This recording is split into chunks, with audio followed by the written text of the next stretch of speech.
Okay, folks, in this lecture, we're going to just take an introductory look to quadratic functions. So first of all, how do we recognize them? When it's written as a function, squared 2 is the highest power on the input. So here, x is our input. Even though there's two terms with x, there is only one input term, and squared is the highest power in the expression or the equation. So these are all quadratic equations. So in a quadratic function, highest power on the input is 2. Simplest quadratic, and then this is a typical quadratic. And if you remember, a typical linear was ax plus b. Now we use the mx plus c version, just for familiarity reasons.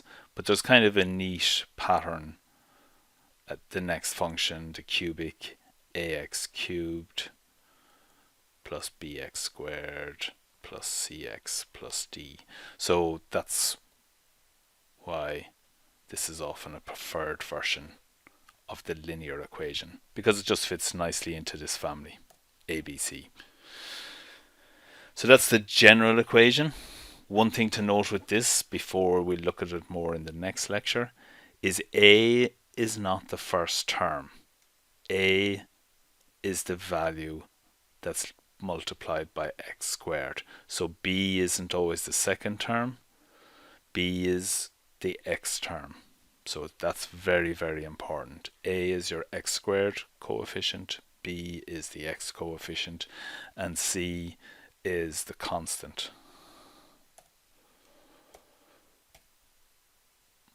So they're very common in science. They have some of the basic properties. For every input value, a single output value exists. So it's a function, but not a one-to-one. Typical curve looks like this. That smiley shape. Parabola is another word we'll be using later, more particularly in lecture 2. So that curve, guys, is often called a parabola or a parabolic curve. So the squared term has huge inputs for the output of the function and also for its shape. So we'll talk about that as well.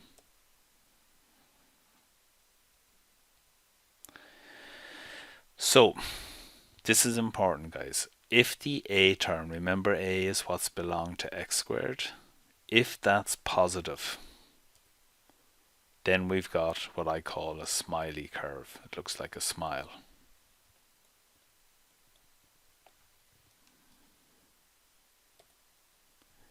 If the x squared term is negative, so if we have, say, minus 3x squared, so if that value is negative, then the curve is not smiley. So it's quite easy to remember, guys, is if you kind of think of it, a smile is someone who's feeling positive, and then a not smiley is someone who's feeling negative. So it's kind of it's an intuitive relationship. Shape is called a parabolic curve, and they're often referred to as parabolic functions. So if we're asked to draw a sketch of this, here we have each of our terms of the equation, x squared minus 4x plus 5, so that's the equation written out, and then we just apply it. These are our x terms. So minus 5 squared is 25, minus 5 by minus 4 is plus 20, 5 is added, so our y coordinate is 50. So we've now got a point, etc. And from that then, we can draw a curve.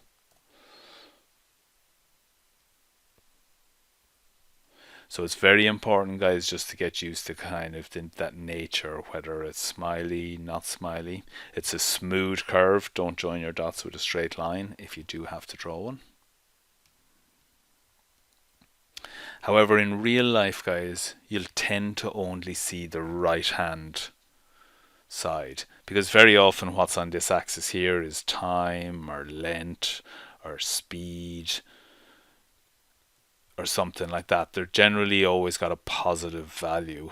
You never really see the negative side of the curve. So in real life, that's what a typical quadratic function looks like.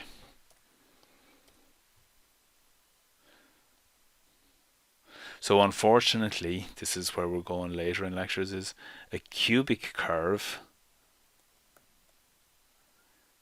can produce a very similar looking graph. But a cubic curve, if we finished it off, would actually look like that. Or, sorry, that's not in a good place. Or another function that could produce a similar looking curve as the blue line is an exponential function, which also produces a similar looking curve. So later in the lecture, guys, we're going to be taking a look at how, if we're given one of these curves, how can we figure out which is the governing function. Is it y is equal to e to the power of x? Is it y is equal to x squared? Or is it y equal to x cubed? So we're going to look at each of these three functions as well later in the module. So that's just saying what I was explaining there.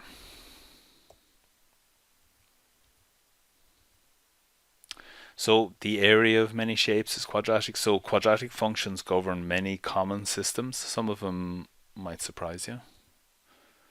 So any area, guys, x squared, x by x is x squared. And that's the area of that shape, the square. Similarly, the area of a disk. Notice, guys, this is a quadratic relationship. Highest power on my input is x, the highest power is squared. These are simple quadratics because there's only one term on the input side. So area and length have a quadratic relationship. This symbol here means proportional, which is what we look at on the next slide. So many quadratic, that's just saying what I said. So these guys are all simple quadratics. There's only one input term. Now there's several parts to some of the input terms, but there's only, each of these is just one term. As soon as you put a plus in there, now that's two terms on the top equation. So that's what we mean. But most of the functions we will actually encounter are simple functions. They look like this. Now, one of the properties of this is so say I have a square of side x, and if I double each side, so if I go to 2x, that's what I get. So if I double my input, because of the squared, the area is now 4 times greater. So if the input is doubled, the output is quadrupled. So I'll just explain it again in just the more kind of familiar terms.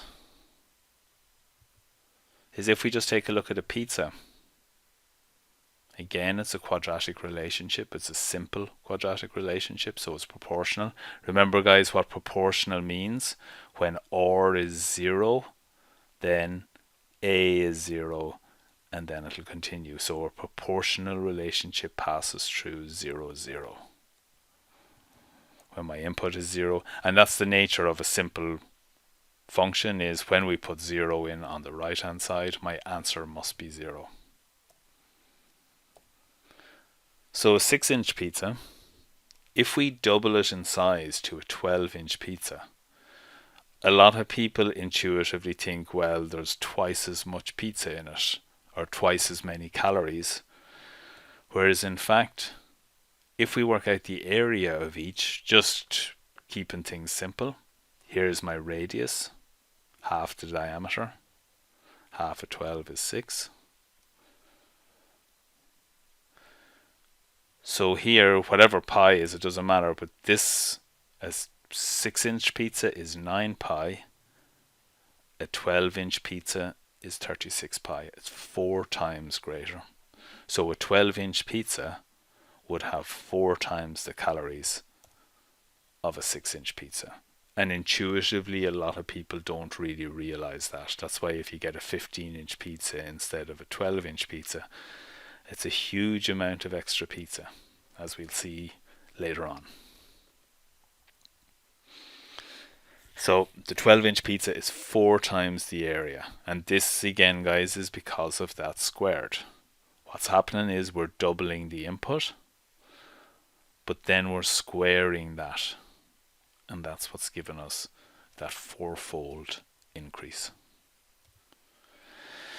Just some practical implications of this. I'm always trying to kind of bring the real world into maths, or bring maths into the real world as you understand it. If we're looking at a wind turbine, if the blade length of a turbine is doubled, the turbine catches 4 times the amount of wind, the swept area it's called. So if we double the length of these, now the swept area look like this. It's not a very good circle, but that swept area is 4 times the original area in here. So that turbine would generate 4 times the power and 4 times the revenue. Just over time, I did my master's back here,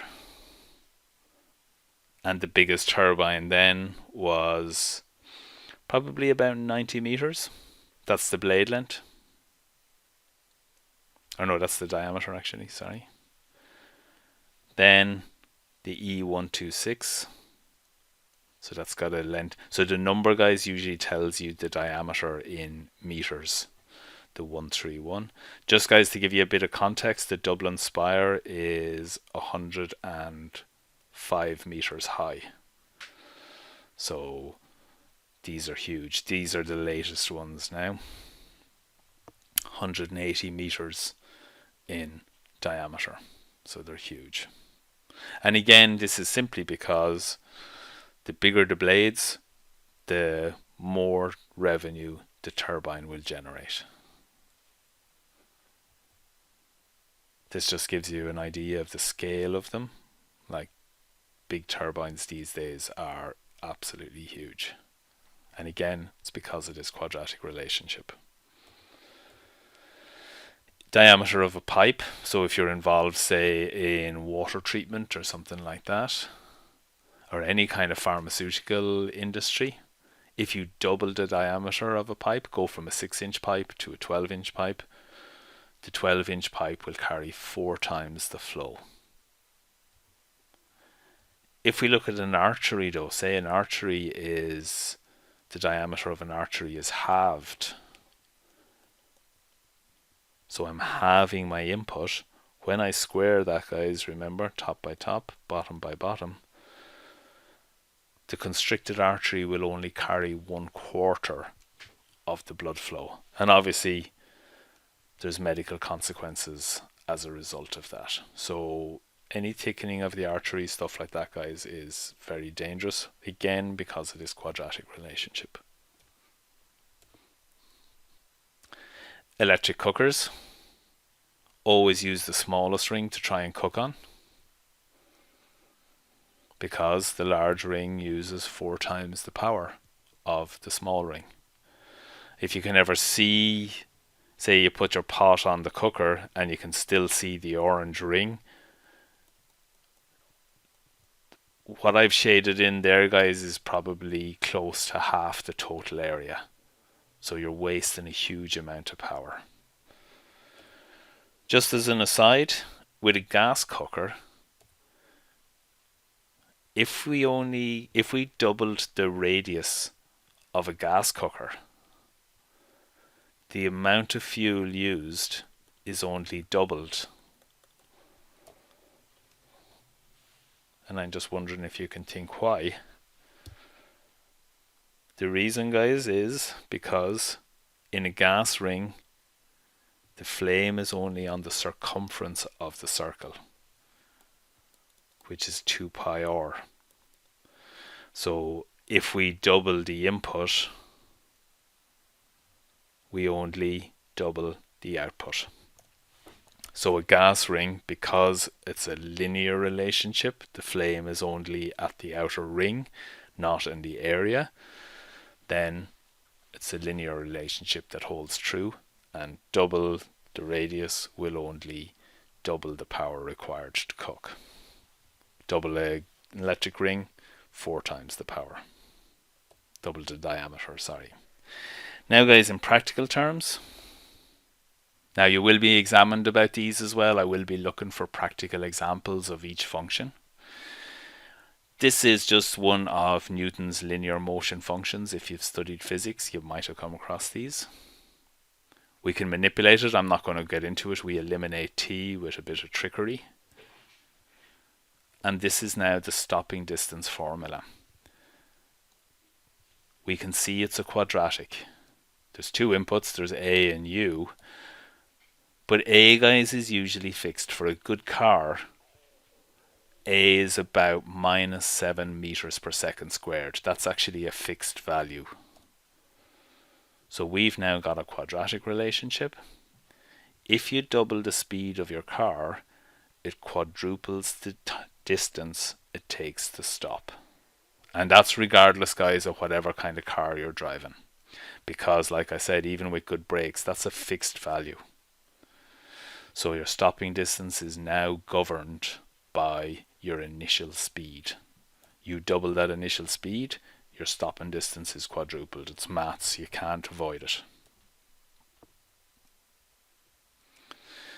Just talking through this properly, thinking distance is the time it takes you to actually hit the brakes. Go, oh, there's somebody on the road. Bam. And usually it's greater than 1 second, closer to 1.5 seconds. So just the obvious road safety messages. And there's thinking distance, guys. If you're traveling at 60 meters a second, you will have traveled 60 meters before you even hit the brake. If you're traveling at 20 meters a second, you'll have traveled 20 meters. It's a linear relationship. Double the speeds doubles the thinking distance as well. The time you will have traveled, the distance you will have traveled. If we take a look at stopping distance, though, that's a quadratic relationship. As I said, S is equal to U squared over 2A. So if you double your speed, stopping distance is quadrupled. So here, the stopping distance is 20 meters. When we double the speed to 40 meters a second, now the stopping distance is 4 times greater. Here, we've tripled it, and now the stopping distance is 180 meters. So again, guys, just from a road safety point of view, the slower that you drive, the quicker you're going to come to a standstill. So stopping distance has a quadratic relationship with speed. You can watch that video, it just talks you through. So road safety thing shows just how a small increase in speed can have fatal consequences. And this is just some bringing everything to meters and stuff. So here's the thinking distance at various speeds, and then we can see the stopping distance there. So again, guys, as the signs say, speed kills, unfortunately. We'll see this again. Unfortunately, when you're in a car, there's two quadratic relationships determining whether you get out of that car safely enough. This is one of them, stopping distance. And the second is kinetic energy. Here again, there's two inputs in this case. There's mass and velocity. Kinetic energy has a quadratic relationship with its speed. So we can see its speed has the squared on it. So that's where it has the quadratic relationship. energy is proportional to speed squared. There's a linear relationship with its mass. So if you double the size of a car, then it will have double the energy when it's, say, traveling at a particular speed.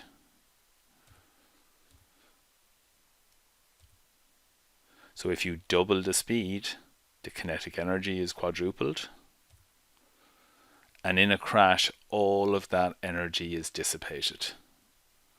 So the impact is 4 times worse. And this is related to, what are those guys called? Mythbusters. There's a Mythbusters video there. Here's a car, both the exact same car, just different colours. Here's a car being crashed into a wall at 50 miles an hour. And this is at 100 miles an hour. So you can see the impact is way greater in that car. They reckon it is 4 times greater, the damage. And you can see nobody's getting out of that car alive. Well, certainly not from the front of it anyway.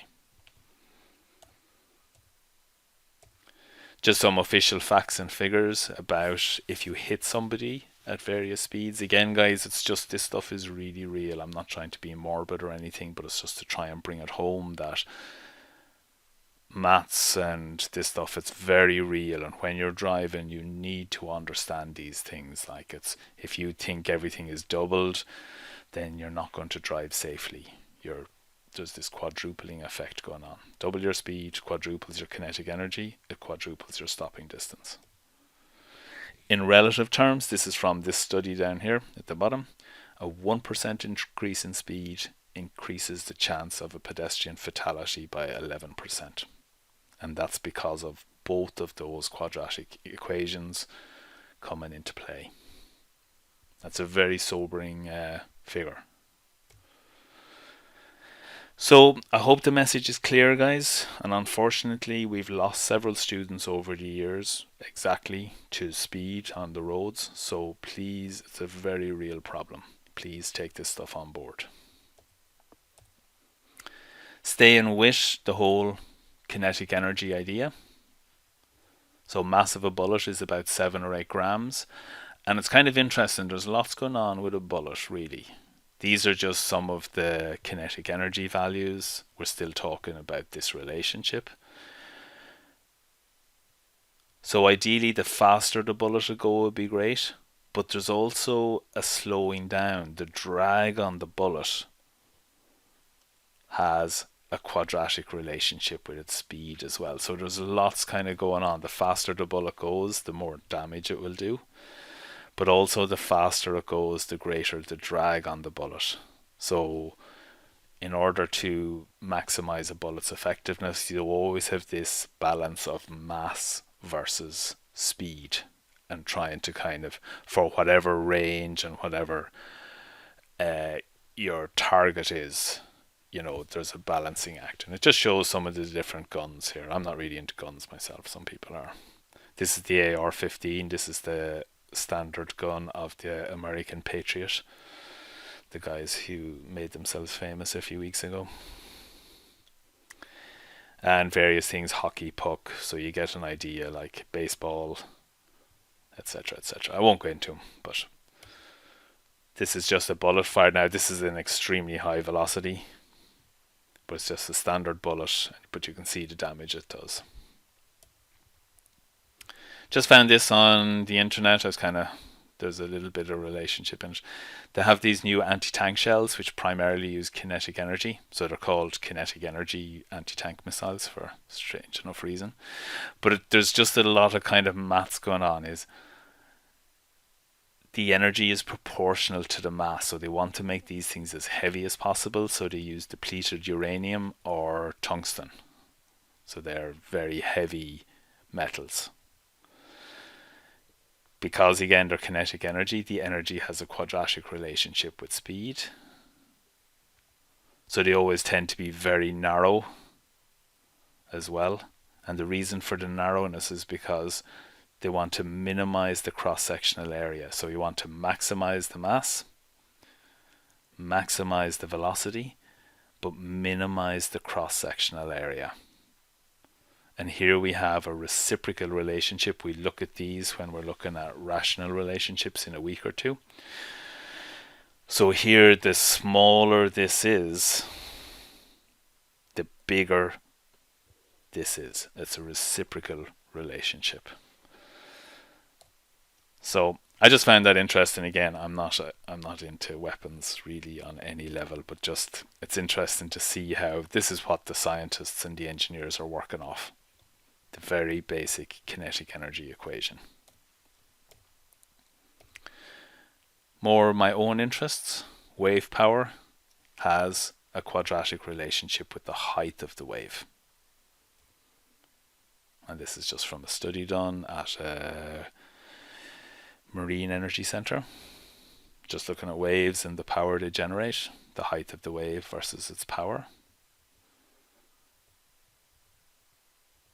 So here we just have a 4-foot wave, and there's an 8-foot wave. And even the way the water has been thrown, you can see there's a lot more power in the 8-foot wave. And if you've been in the water, you'll know yourself a bigger wave, a slightly bigger wave, will kind of knock you over much quicker than a wave that seemed a little bit smaller. Like, there's a huge difference.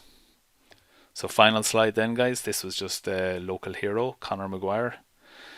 He's a Bundoran boy, and this was him only a couple of months ago. So they reckon this is the biggest wave surfed in Ireland, and you can see he actually got hit by that as well. He didn't make it to the very end, but anyway, we'll finish up there, guys. So stay safe, and especially in cars, watch out for them quadratic relationships.